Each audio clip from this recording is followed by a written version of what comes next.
اینم زمین کشتی کوریما. حسین خلوف ساکن 31 ساله جماعت کنگورتی ناحیه تیمورملیک هر روز از این بلندی زمین سابقش را نگاه میکند. حالا این زمین به یاراحمد نصراللویف ساکن دیگری ناحیه تیمورملیک متعلق است.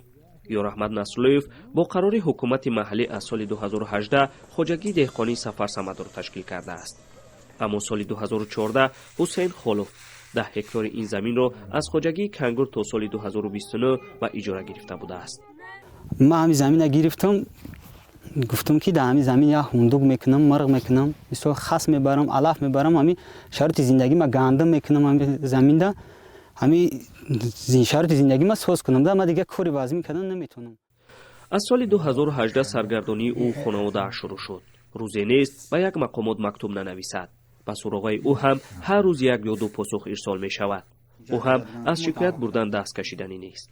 من مدت 5 سال می شود برای همین زمین دعوا دارم، کسی به داد من نمیرسه. من شکایت به گینه پروکراتور دستگاه اجرایی پرزیدنت جمهوری تاجیکستان با همه مقامات ناحیه ولایت ختلون، ناحیه تیمورملیک، بسیط اقتصادی ولایت ختلون به همه مراجعه میکنم. ایشش فرمانو میبره، کسی اجرا نمیکنه.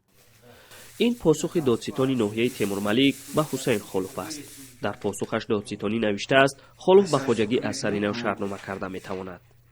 اما یاراحمد نصراللویف رهبر خوجگی دهقانی سفر سمد در صحبت حضوری گفت که او با خلوف شرطنامه نمیکند.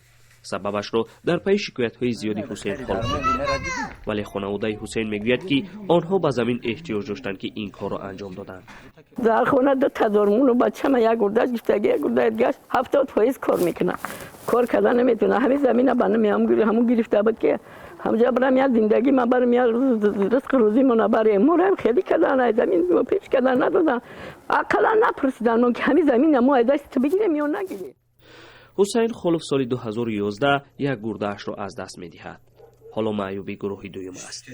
محمود جان احمدزاده، آزادی، کنگور.